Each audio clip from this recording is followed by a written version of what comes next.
Please subscribe and press the bell icon to get latest updates of নির্ঝরের স্বপ্ন।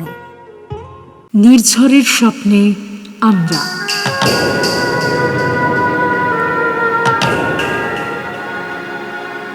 শ্রুতিনাট্যে গল্প অনুষ্ঠানে আপনাদের সকলকে আমরা জানাই স্বাগত। আজকের গল্প মধ্যরাতের ভয়ঙ্কর। কাহিনী নবনীতা দেবসেন।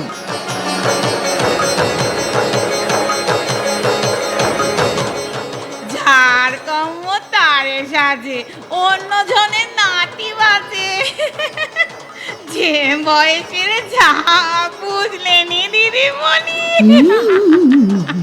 হাসি দেখো।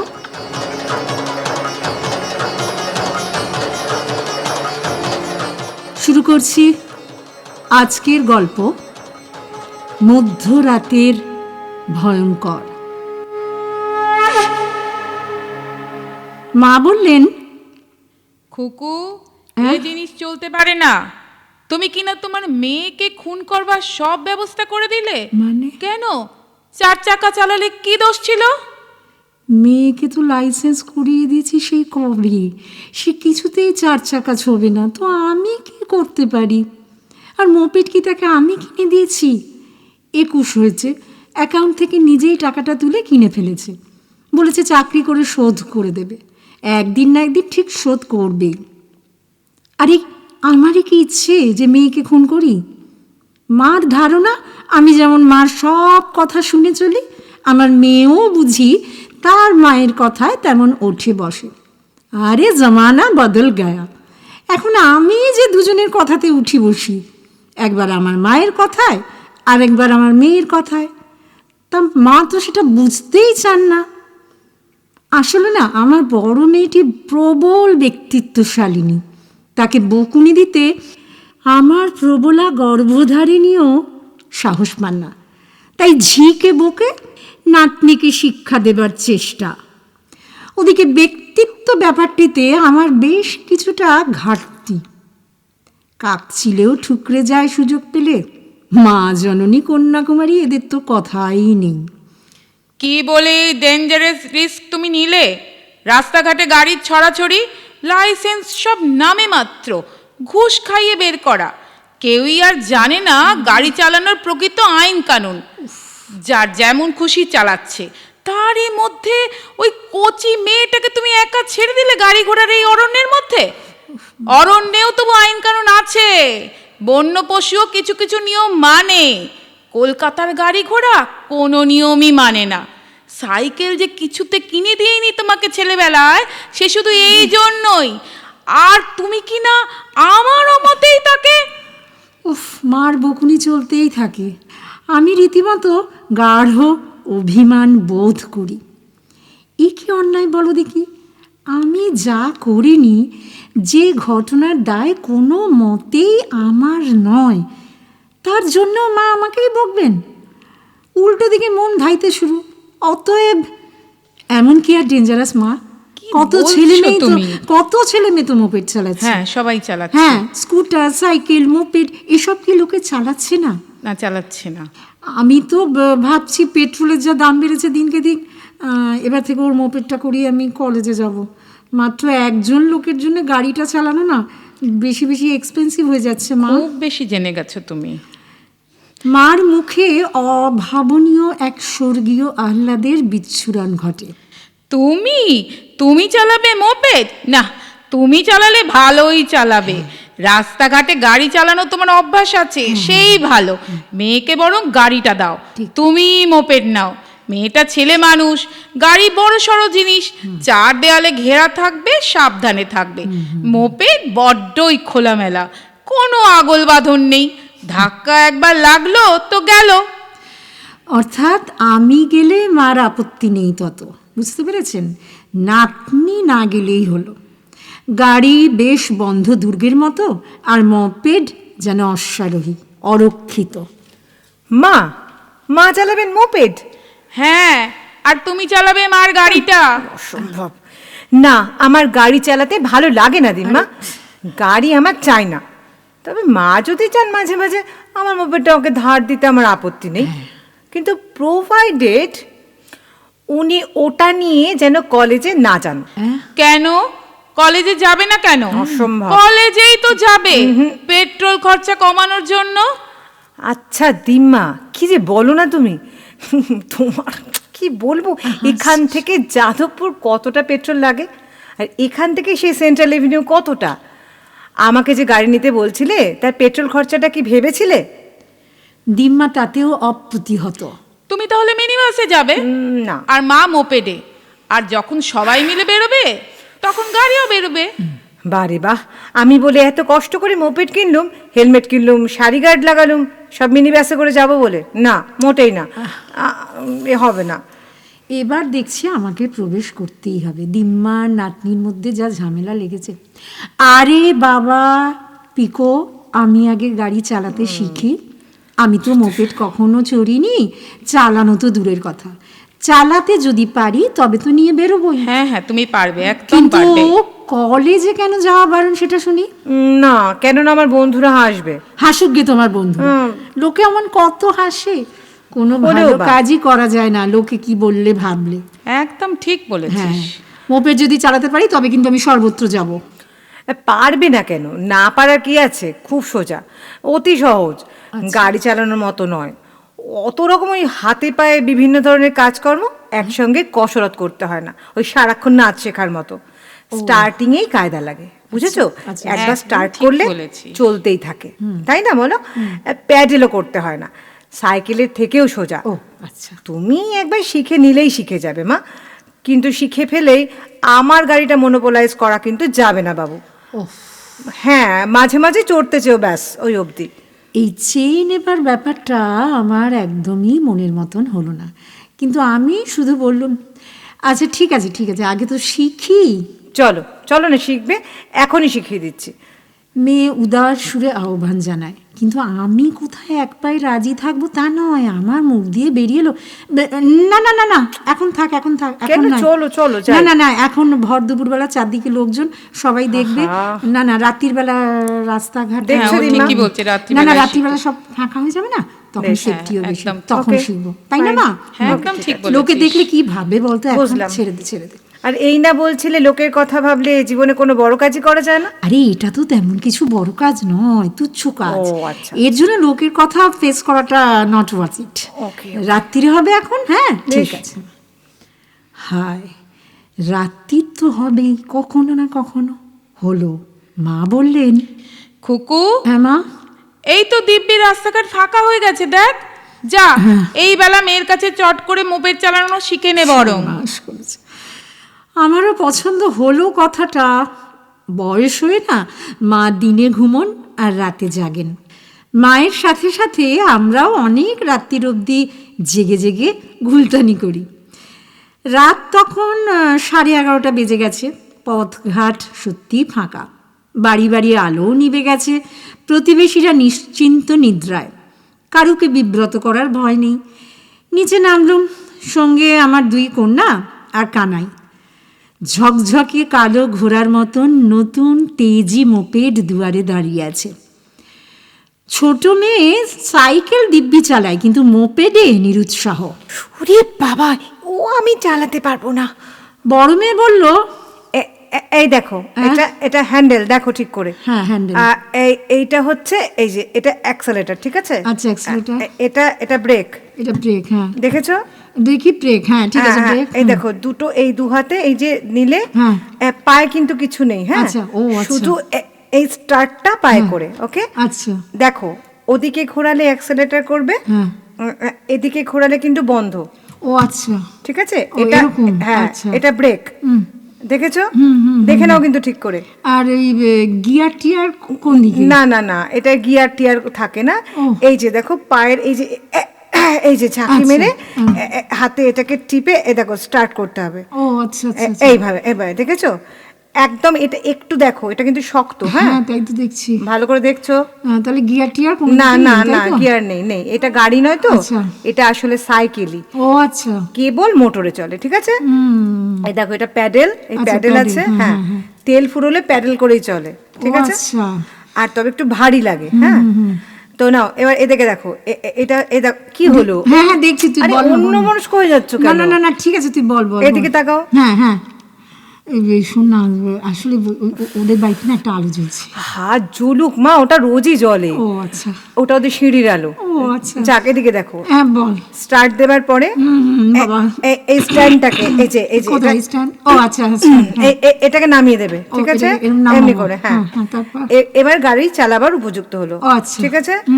প্রথমে এই স্টার্ট দেবে, বুঝেছো? এমনি করে, এই যে বুঝেছো? ও আচ্ছা। এবার আমি আগে চালিয়ে দেখছি, দাঁড়াও, তুমি দেখো কিন্তু, আচ্ছা হ্যাঁ তুমি দেখে শিখে না, হ্যাঁ ঠিক হ্যাঁ আছে? তুই চালা চালা। দেখো এইভাবে চড়বে। ও।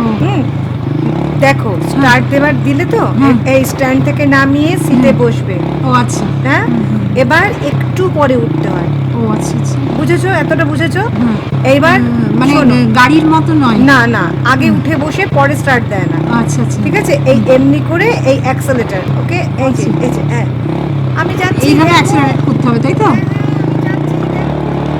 মেয়ের গলা আর শোনা গেল না, প্রবল ভটভট শব্দের সাথে দূরে মিলিয়ে গেল।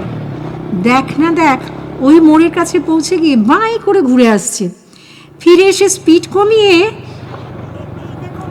এই দেখো, এই যে এইভাবে এই ব্রেক করছে। বলতে বলতে মেয়ে আস্তে আস্তে করে থেমে গেল। অন্ধকারে অবশ্য কিছুই আমি দেখতে পেলাম না। কেমনভাবেই সে অ্যাক্সিলারেট করলো আর কেমনভাবেই ব্রেক কষেছে, কিন্তু সেটা মুখ ফুটে স্বীকার করতে আমার তো বাধছে, বুঝতেই পারছেন। ইতিমধ্যে আমাদের বাড়ির রকে রোজ শুয়ে থাকে এক রিটায়ার্ড ঠিকে কাজের মেয়ে রানী। সে মহা উৎসাহে উঠে এসেছে, আর উল্টো দিকে টিউবওয়েলে জল খাচ্ছিলেন এক বৃদ্ধ ভিখিরি, হাতে বাটি লাঠি বগলে পুঁটুলি। তিনিও এসে কানাইয়ের সঙ্গে বাতচিত করতে শুরু করেছেন। দুর্গা বলে এগিয়ে যাই। প্রথমে আমি মেয়ের দেখা দেখি ঝাঁকুনি দিয়ে গাড়ি স্টার্ট দিতে চেষ্টা করি, কিন্তু কিছুতেই হয় না। মেয়ে স্টার্ট দিয়ে দিল। তারপর প্রায় হাঁটু অবধি শাড়ি উঠিয়ে যা থাকে কপালে, বাঘের পিঠে জগদ্ধাত্রীর মতো তো অধিষ্ঠিত হলাম পাদ পিঠে। পা রাস্তায় ছোট মেয়েটা ভীতু সরু গলায় চিৎকার করছে, ও মা, মা পড়ে যাবে তো। বলে উঠল, আর বড়টি তো ভীষণ সাহসী। চুপ কর তো, পড়বে কেন? মা তো সাইকেল চালাতেন কলেজে, তাই না মা? সাইকেল প্রতিযোগিতায় তিনটে মেডেল আছে কিনা? হ্যাঁ তা থাক, কিন্তু শান্তিনিকেতনে সেবার তো সাইকেলে চড়তে গিয়ে ঠাই করে মা পড়ে গিয়েছিলেন, মনে নেই? ছোট মেয়ের দ্বন্দ্ব কিছুতেই ঘুচতে চাচ্ছে না। সেই অনায়াসে দুনো সাঁতার সাইকেল কেউ ভোলে না, জানিস? জানি, কিন্তু মজা আলাদা। মা সেবার মহালয় সাঁতার কাটতে গিয়ে গঙ্গায় ডুবেই যাচ্ছিলেন, আমরা সচক্ষে দেখেছিলাম না, বলো না মা?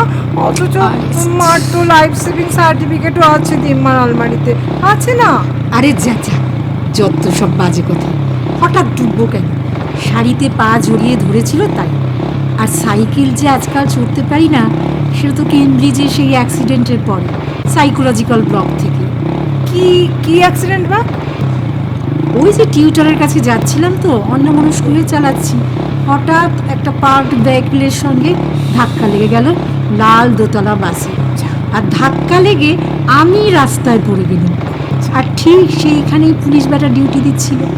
সেই থেকে না কেমন ভয় ধরে গেছে, বুঝেছিস তো। চলে আসার সময় আমার লাল টুকটুকে সাইকেলটা বিখ্যাত অর্থনীতিবিদ ওই পার্থ দাশগুপ্তকে দিয়ে এসেছিল। সে তখন ট্রিনিটিতে আন্ডার গ্র্যাজুয়েট ছাত্র। দেখা হলে জিজ্ঞেস করিস, বলবে। খুব হয়েছে, এখন এটা চালাও দেখি। এই তো এমনি করে তো, এই তো বেশ বেশি একটু ঠেলে দে না, ঠেলে দে, নইলে এগোবো কি করে বল? ও ঠেলবো কি গো, ঠেল না। নিজে যাবে। স্টার্ট তো দিয়ে দিয়েছি। ও এ নাও, এবার এ নাও, উপরে পা রাখো, রাখটা তুলে নাও। এই তুললাম। এবার অ্যাক্সেলেটর। এবার অ্যাক্সেলেরেট করবো, তাই তো? বলতে না বলতে গাড়ি তীব্র বেগে বেরিয়ে যায়। আমি সামনে, দুপাশে দুই কন্যা প্রাণ করে ছুটছে, পিছনে বাটি লাঠি পুটুলি বগলে বৃদ্ধ ভিখিরিও ছুটছে। তিনিও খুবই জড়িয়ে পড়েছেন এই এক্সপেরিমেন্টে। আর রানী আমাদের বাড়ির সামনে রাস্তার উপরে কোমরে হাত দিয়ে দাঁড়িয়ে গলা চিড়ে চেঁচিয়ে চেয়ার গার্লের কর্তব্য পালন করছে। চেঁচাচ্ছি অবশ্য আমরা সকলেই, কিন্তু ঠিক ওই কোথানি না, যে যার সক্রিয়তা বজায় রেখে কি কি বলে হারমোনি বড় কন্যা। ঠিক হচ্ছে মা, ঠিক হচ্ছে, চলতে থাকো। ওরে বাবা, মা গো পড়ে যেও না মা, দেখো বাবা, ওগো মা ঠিক হয়ে পড়ে যেও না। দিদি দিদি, অত জোরে নয় গো, অত জোরে নয়, আস্তে করুন, আস্তে আস্তে আস্তে আস্তে। ভিখিরি বৃদ্ধ। আকা তোমরা সবাই থামো একটা, তোমরা একটু থামো দেখিনি, আমার বৌদিদি ঠিকই চলে যাবে। এখন ধুক্কা ধুক্কা, অত কথা বললে কে মাথা ঠিক থাকে কেমন? রানী। ও মা গো, কি হবে গো, এ কি কাণ্ড গো, বাড়ির গিয়ে নিজে মোপেদও চালাচ্ছে গো, আর কত কি দেখবো। মপেড বটর বটর বটর বটর ব্যাট ব্যাট ব্যাট ব্যাট ব্যাট ব্যাট ব্যাট ব্যাট ব্যাট। আর আমি তো মনে মনে ইষ্টমন্ত্র আর মুখে ওরে ওরে আমি নামবো রে, নামবো ওরে, আমি নামবো ওরে, থামাবো কি করে ওরে, এটা যে থামছে না রে, স্পিড থামছে না, স্পিড ছুটে কমিয়ে দাও, শিক্ষিকা স্পিড কমিয়ে দাও মা, স্পিড কমিয়ে দাও, মাটিতে মা, মাটিতে পা রাখো, মাটিতে মাটিতে, ছুটে ছুটে কাঁদো কাঁদো ছোট মেয়ে, মা পা মাটিতে রাখো, মা পা মাটিতে রাখো, মা ছুটে ছুটে কানাই। দিদি ডাইনে পড়ুন, ডাইনে পড়ুন, মাটিতে পা নামিয়ে ফেলুন, ডাইনে পড়ুন, নামিয়ে দেন পাটা। ছুটে মা ভিখিরি। মাটিতে। বৌদিদি আপনি লেগে পড়বে, তোমরা এখনো ঘাবড়ে দিও নি গো, বৌদিদি আপনি লেবে যাবে খানি, তোমরা চেঁচানি থামিলি উনি লেবে পড়বে। উচ্চকিত রানী। আর ওদিকে যে উনি গো দিদিমণি, যে রয়েছে মা, ওদিকে মা, বড় ফুটিয়ে দেবে মা, নামো, আস্তে মা, যে অনেক যে তো পড়েছি একেবারে খাটালের সামনে ফুটপাতের উপরে বসে নিরীহ বিহারি গয়লারা এই গলা ছেড়ে ভোজপুরি রামাহ গাইছিল। রই রই পাতিয়া লিখল বারাজ পাতিয়া, তারা তো প্রাণের আনন্দে এই আমার এই প্রাণঘাতী শব্দ শুনতেই পায়নি, সব সব দিতে হয়ে তাদের জলসা থেকে ইঞ্চিকানো দূরে না ঠাস করে গাড়িটাকে ফেলে দিয়ে সার্কাসের কায়দায় 3.5 হাত লম্ফ দিয়ে ওদের উল্টো দিকে আমি নেমে পড়লুম। সেও চমৎকার স্পেস সেন্সের প্রমাণ দিয়েছি আমি, হ্যাঁ স্পেস সেন্সের প্রমাণ। এই গোবর গান্দা আধ মিলিমিটার তফাতে পড়েছি, বুঝলেন, কিছু মনে করবেন না। গাড়ি পফাতো, গয়লারা অনাহত, গোবর গাদা অনাহত, আমিও অনাহত, সবাই ঠিকঠাক। এই শাড়ি ঝাড়তে ঝাড়তে ভাবলুম এই অনেকটা না সাইকেলেরই মতো।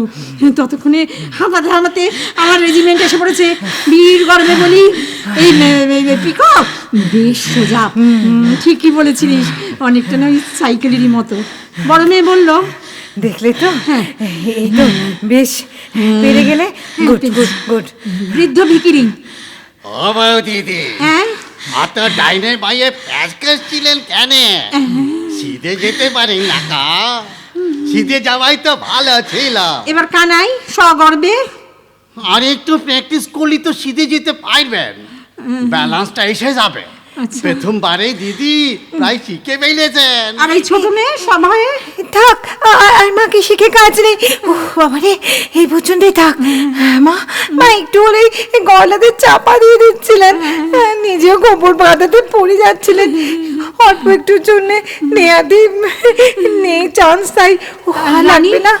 রানী দূর থেকে অদৃশ্য দেবতাদের নমস্কার করে দুর্গা দুর্গা, দুর্গা, ও বড় দিদি ছোট দিদি, তোমাদের মা জননী এবার ডাকো, ভালো ভালো ঘরে ফিরে নিয়ে এসো বাচ্চারা, আর মুখের চাঁদে কাটি গো মায়ে, নিয়ে চলো মারে নিয়ে চলো। বাইরে রাজ্য জয়ের মতো মুখের ভাব হলেও আমার বুকের ভেতরটার কি অবস্থা জানেন তো? দুরু দুরু দুরু দুরু। সে যে দোলন চাপার খুদে ছেলেটি বম্বেতে একটা সরু সাঁকো পার হতে বলেছিল না, I am not at all afraid, কিন্তু মনে মনে ভীষণ ভয়। ঠিক সেই অবস্থা আমার। গয়লারা তো গান বাজনা বন্ধ করে প্রাণ ভয়ে হায় রাম হায় রাম হায় রাম করতে করতে ছুটে এসেছে। গরুগুলো নেহাত খোঁটায় বাঁধা, কিন্তু তারা বহু দ্রষ্টা প্রাণী, ঠিকই বুঝেছে একটা কিছু ভয়ঙ্কর কাণ্ড কারখানা সংগঠিত হচ্ছিল। একটা বেয়ারা বাছুর ভয় পেয়ে অকস্মাৎ গলা ছেড়ে কেঁদেই উঠল। কি অলক্ষণে গরুটে বাবা, না এদিকটাতে সত্যি আর প্র্যাকটিস করা যাবে না, বুঝেছিস? ইতিমধ্যে আমাদের দলের আর সবাই, আর রাস্তা থেকে আরও একজন কর্তা ব্যক্তি, এপাড়ার প্রহরী সারু মেয়েটি, সেও এসে যোগ দিয়েছে। তিনি সবলে সরু ল্যাজ নেড়ে নেড়ে উৎসাহ দিচ্ছেন। আমি আত্মস্থ পদক্ষেপে স্থিতদি স্টাইলে নূপুরটি হাঁটিয়ে হাঁটিয়ে নিয়ে আসছি। সঙ্গে সারেমেও এই ধীর পদে সঙ্গে সঙ্গে হেঁটে আসছেন। মহাপ্রস্থানের স্মৃতি মনে না পড়ে উপায় নেই, বুঝতেই পারছেন। সে যাই হোক, এদিকটায় আর নয়, এবার বরং পূব দিকে ওই মাননীয় কর্তা ব্যক্তির বাড়ির দিকটায় যাই। ওখানটায় খাটাল নেই, গয়লা নেই, গোবর নেই, গরু নেই, বাছুর নেই, শুধু ঘুমন্ত পুলিশ আছে। কেননা ওখানে এখন কর্তা ব্যক্তি নেই। যেমনি ভাবরা তেমনি কাজ। আমাদের বাড়িটা যেহেতু 3 মাথার মোড়ে, তাই সম্ভাবনা এই বহুমুখী, বুঝলেন? পশ্চিমে আর নয়, এবার পূব আর দক্ষিণে। ও মোড়ে পৌঁছেই হুশ, সামনে টানা ফাঁকা রাস্তা। চালাও পানসি বেল ঘড়িয়া, স্টিয়ারিং হ্যান্ডেল এবার ডাইনে বায়না, নাকের সিধে। এবার এই পারফেকশনে পৌঁছে যাব। চমৎকার রাস্তা, একদম ফাঁকা, বুঝলেন কিনা? কিন্তু এ কি হলো হঠাৎ? বাপরে, মরে গেলাম। ছ্যাক করে পায়ের ডিমে একটা গরম আগুনের ছ্যাঁকা কে যেন লাগিয়ে দিলে অমনি আপনি হাত কেঁপে ওঠে। অ্যাক্সিলারেটর ঘুরিয়ে ফেলেছি ছ্যাঁকার চোটে, বুঝলেন? কি হলো? সঙ্গে সঙ্গে স্বয়ংক্রিয় রোবটের স্টাইলে দাপিয়ে উঠে এই জ্যামুক্ত তীরের মতো নাকের সোজা শুক্রমান সূত্র ঘোরার বাহন একেবারে পুষ্পরাতের মতো মাটিতে না আকাশ, তাও বুঝতে পারছি না। কানে এলো মরিত্রাই চিৎকার, সবার মনে বসে আমারই গলা। আমি নামবো, ওরে আমি নামবো। বড় কন্যা ছুটান তো। ব্রেক ব্রেক ব্রেক ব্রেক মা, ব্রেক ব্রেক ব্রেক, ঘোরাও উল্টো দিকে ঘোরাও, ব্রেক ব্রেক উল্টো দিকে। ছুটান তো ছোট কন্যা। ব্রেক নিয়ে যাও মা, ব্রেক ব্রেক মাগো। ছুটান তো কানাই। ব্রেক ডান হাতে গো, দিদি হ্যাঁ? ডান হাতে, ব্রেক ডান হাতে। ছুটান তো ভিকিরি। Break break. ও মুখ করা, তুই থাম না রে দাদা। বৌদিদি ঠিকঠাক ব্রেক মারবে, তোরা থামলি ব্রেক মারবে। বলে দিলাম, তোদেরকে চেঁচাতে হবে না। ছুটান তো আর উড়ন্ত আমি, ওরে যে থামছে না রে, থামছে না। ওরে আমি নামবো, আমি তো থামাতেই পারছি না। ছোট কন্যা, ভগবান শুনতে পেলেন। এক কবির বাড়ির সামনে আর শিল্পীর বাড়ির সামনের এই মাঝ বরাবর ভগবান প্রচুর বালি ঢেলে রেখেছিলেন, যেন আমারই প্রতীক্ষায়। পাখির মতো উড়ে গিয়ে আমার মোপেড সে ঐশ্বরিক বালুকাবেলায় সজোরে ঢুকে পড়ল। মোপেড শুদ্ধ আমি বালির মধ্যে নিঃশব্দে পড়ে গেলুম। চমৎকার চাঁদনি রাত, বালিতে শুয়ে শুয়ে মাথার ওপর চেয়ে দেখলুম চাঁদের মুখখানা হাসি হাসি, নক্ষত্রের শয়ে শয়ে চোখ টিপুনি। কি গো, কেমন হলো? লাগলো কেমন? বেশ ভাই, যেন চাঁদ আর নক্ষত্র এই কথাই বলছে। ততক্ষণে পাড়ার সব বারান্দাতে আলো জ্বলেছে, বুঝতেই পারছেন। একটা অডিয়েন্স তৈরি হয়ে গেছে। প্রতিবেশীরা সবাই বাইরে, শুধু পুলিশরা ভিতরে। হ্যাঁ, সার্কাস দেখার উত্তেজনা বাতাসে খেলে বেড়াচ্ছে। প্রত্যেকেই উত্তপ্ত, প্রত্যেকেই বিজড়িত, প্রত্যেকেরই একটা পয়েন্ট অফ ভিউ আছে। দীপঙ্করটা থাকলে না একটা ওপিনিয়ন পোল নিয়ে নিত। ভাগ্যিস সেবাটা অনুপস্থিত। বর্ষিরা সকালে না থুরি মানে সকলে যার যতটুকু সাধ্য উদ্দীপনা যোগাচ্ছেন। আর সেই যখন একটি ছেলে ওই কিয়াতলার মোড়ে 7 দিন টানা সাইকেল চালাবে বলে ঘোষণা করেছিল না, 3 দিন একটানা সাইকেল চালিয়েছিল জানেন, ঠিক তেমনি টেন্স আবহাওয়া তৈরি হচ্ছে। উত্তেজনায় উল্টো সিগারেট ধরিয়ে সামনের বাড়ির দাদা বলছেন, পিকো, তোর মাকে 4 চাকাতেই মানায় ভালো রে। ওই নাইটির উপর হাউস কেট ছড়িয়ে টুম্পা বৌদি বলছেন, টুম্পা, মোপেডটা মাকে ধরতে দিস না। ওই বৌদির নামও টুম্পা, কিছু মনে করবেন না। হ্যাঁ, ওই বালি ঝাড়তে ঝাড়তে আস্তে আস্তে উঠে দাঁড়ালাম। চতুর্দিকে সহানুভূতি চাঁদের আলোর মতো হয়ে যাচ্ছেন। দূর দূর ভাগ ভাগ বউ যাও যাও যাও, ঘরের মেয়ে ঘরে যাও, ঘরের মেয়ে ওই ঘরে যাও। লাঠি বাটি পুটুলি সামলে সামনেই কানাইয়ের সঙ্গে পাল্লা দিয়ে চলেছেন আমাদের এই বৃদ্ধ বিকিরি। আমার এই পাবলিক রথস্খলনে তিনি যার করোনায় বিমর্ষ। আমার মুপেট প্রশিক্ষকের যৌথ পরিশ্রম তো কম ক্লান্তিকর ছিল না। তিনি এখন কানাইকে ডেকে বলছেন, ভাইটি একটু টিউবওয়েলটা পাম্প করে দেবে, একটু জল খাবো।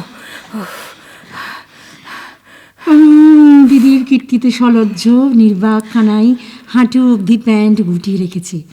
আমার মেয়েরা মোপেট ঠেলে ঠেলে নিয়ে আসছে। দুই মেয়ে দুই পাশে ঘন হয়ে লেপ্টে এসে দুই কানে গুনগুন করে বলছে, না, বেশি লাগেনি তো? ওমা, লাগেনি তো বেশি? না না, লাগেনি। আমি প্রাণপণে চেষ্টা করছি না খুঁড়িয়ে সহজভাবে এবং গ্রেসফুলি হেঁটে বাড়িতে ঢুকে পড়তে।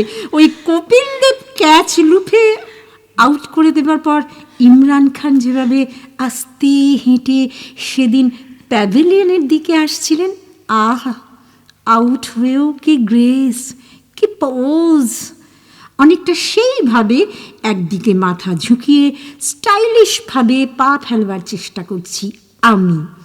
পথের দুপাশে চেনা অচেনা উৎসাহী দর্শককুল গার্ড অফ অনারের মাঝখানে দিয়ে আমি হেঁটে চলেছি। কিছু সদ্য স্নাত রিক্সাওয়ালার পাশাপাশি গয়লারাও ওমর থেকে হেঁটে হেঁটে চলে এসেছে তামাশা দেখতে। এমনকি মহামান্য পুলিশরাও ঘুম ভেঙে আর ওরা ভেঙে উঠে এসেছে। কেবল গরুগুলোই ওই খোটাতে বাঁধা ছিল তো, বুঝেছেন, ওই জন্য আর ছুটে আসতে পারিনি। কান গরম, পা জ্বলে যাচ্ছে, কোনো রকমে যেন কিছুই হয়নি ভাব দেখিয়ে বাড়িতে এসে পৌঁছেই কাতরে উঠলুম, বার্নল বার্নল বার্নল, আমার পা পুড়ে গেছে বার্নল। পা পুড়ে গেছে? হ্যাঁ মা। সে কি? হ্যাঁ। রাত দুপুরেও বালিটা গরম ছিল নাকি? তো কেটে কুটে যায়নি, পুড়ে গেল? সে আবার কি? রানী কপাল চাপড়ে বলল, পুড়বেনি, পুড়বেই তো। কলিকাল, দিনে দিনে আরো কত কি দেখবো গো, কি চোখে দেখবো কে জানে বাবা রে। কানাই বড় শান্ত ছেলে, জানেন তো। ইতিমধ্যে গাড়িটি পরীক্ষা করে খুব গরম একটা জায়গা বের করেছে, যেটা চামড়াতে ঠেকলে ছ্যাঁকা লাগলেই লাগবেই। কিন্তু সেখানটা মোটেই চামড়াতে ঠেকার কথা নয়। আমার চড়ার গুণেই আসলে ঠেকে গেছে, বুঝেছেন তো। ছোট্ট করে বলছি আপনাদের, কানাইয়েরও কখনো ছ্যাঁকা লাগেনি, পিকোরও কখনো ছ্যাঁকা লাগেনি। ওরা তো দিব্যি নিরাপদে চালিয়েছে। ওদের নিঃশব্দ হাস্য অগ্রাহ্য করে মার কাছে চলে এলুম। খোঁড়াতে খোঁড়াতে মা ঘরবন্দি মানুষ, বারান্দায় বেরোতে পারেন না। ওদিকে রাস্তায় যে কি দৃশ্য নৈশ বিপ্লব ঘটে যাচ্ছে মা কিছুই টের পাননি, বাঁচা গেছে যদিও। এক মুখ উজ্জ্বল হেসে মা আমাকে বললেন, কি রে হলো তোর? আয় আয় আয় বস, হলো শেখা হলো কি রে? হ্যাঁ মা, ওই একরকম হলো বুঝলে। ঠিক এমন সময় কানাই এসে বলল, দিদি, বার্নল। বার্নল? এই রে, কেন রে, বার্নল কি হবে? পা পুড়ে গেছে দিদি। খুব খুব লেগেছে মা? দেখি দেখি দেখি দেখি দেখাও। আশ্চর্য, আমরাও তো চড়ি, কখনো পা তো পড়ে না। তুমি পোড়ালে কেমন করে বলো তো? পা পোড়ালে কি না গাড়ি চালাতে গিয়ে? এ কি রান্না বান্না নাকি রে? আশ্চর্য মেয়ে বাপু। ওই যে মোপেটের এক্সস্ট পাইপে ছাকা খেয়েছেন গো। সে কি রে খুকু, সত্যি? মা, কন্যার গাড়ি চালানোর চমৎকারিত্বে অপরিসীম বিশ্বাসী আমার মা। বেচারির দুই চোখে একদম বিস্ফারিত বেদনা। অর্থাৎ মার চোখ বলছে, একদিন কলকাতা শহরে গাড়ি চালিয়ে শেষে কিনা এই ছ্যাঁকা খেলো। গাড়ির এক্সস্ট পাইপ থেকে যে পায়ে ছাকা লাগতে পারে মা, সেটা তো বুঝতেই পারছি না। মাকে আমি বোঝাতেও পারছি না। বেশি লাগেনি মা, একটুখানি ফোসকা আর কি, একটুখানি ফোসকা। দেখি দেখি দেখি, ও বাবা, এই যে অনেকখানি রে। হ্যাঁ, মা কিছুক্ষণ বিমর্ষভাবে চুপ করে থাকেন, বুঝলেন। মেয়েরা সযত্নে বার্নল লাগিয়ে দিল। মা দেখছেন। ফার্স্ট এড শেষ হলে মা ফোঁস করে একটা দীর্ঘ নিঃশ্বাস ছাড়েন। আমি তাড়াতাড়ি বলি, ওই ফোসকাটা সেরে গেলেই না মা, থাকে থাকে থাকে। আবার ও আর হলো না, হলো না। তোমার আর মোপেড চালিয়ে কাজ নেই মা। তুমি আর চার চাকার যন্ত্র নিয়েই থাকো। পিকো যেটা পারে তুমিও সেটা পারবে। আমি এইটাই ভেবেছিলুম। মা মর্মা হত বুঝলেন। এই অক্ষম সন্তানের মতো আমি অনেকখানি মাথা ঝুলিয়ে দিয়ে চুপ করে বসে আছি বুঝলেন। সত্যি তো পারিনি বলুন, মোপেড আমি চালাতে পারিনি। তবু সাহস করে বলে ফেললাম বুঝলেন। না মা, আসলে জানো তো, পায়ে যদি ছ্যাঁকাটা না লাগতো না মা, তা পিকোর কি ছ্যাঁকা লেগেছিল কখনো? মা ও তো জিন্স পরে। তোমাকে জিন্স পরতে কে বারণ করেছিল শুনি? যে দেবতার যা মন্তর। চাপ বাবা, মপেডের জন্য না থুড়ি, মানে ওই মপেডের জন্য জিন্স পরে যাদবপুরে, আমি ভুলভাল বলছি, কিছু মনে করবেন না। থাক বাবা, মা থাক থাক, আমার না ওই ভাঙাচোরা গাড়িটাই ভালো বুঝলেন। ভাঙাচোরা গাড়িটাই তোমার জন্য ঠিক আছে। পরদিন কলেজে যাব, গাড়ি বের করছি, রানী রকে বসে মুড়ি খাচ্ছে। আমাকে দেখে হেসে হেসে চোখ নাচিয়ে নাচিয়ে সে যা বলল না। এই যে দিব্যি মাইনে এবার বলি, পায়ে সেই ফসকেটা আজকে আছে কেমনি বুঝলেনি গা দিদিমণি? ঝাড় কম তারে সাজে, অন্য জনের নাতি বাজে। যে বয়সের যা বুঝলেনি দিদিমণি। হাসি দেখো।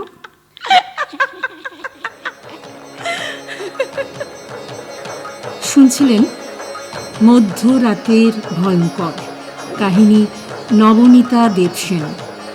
অংশগ্রহণে দিনমা এবং রানী, সীমা, বড় মেয়ে, ছোট মেয়ে এবং পাড়ার মহিলা কণ্ঠ, চন্দ্রানী, কানাই, ভিকিরি এবং পাড়ার পুরুষ কণ্ঠ স্নেহাশিস। গল্প বিবরণে এবং গল্পকারের ভূমিকায় সুস্মিতা, পরিচালনা সুস্মিতা, মিউজিক এবং স্পেশাল এফেক্টসে নিলয় ঘোষ। শুনছিলেন মধ্যরাতের ভয়ঙ্কর।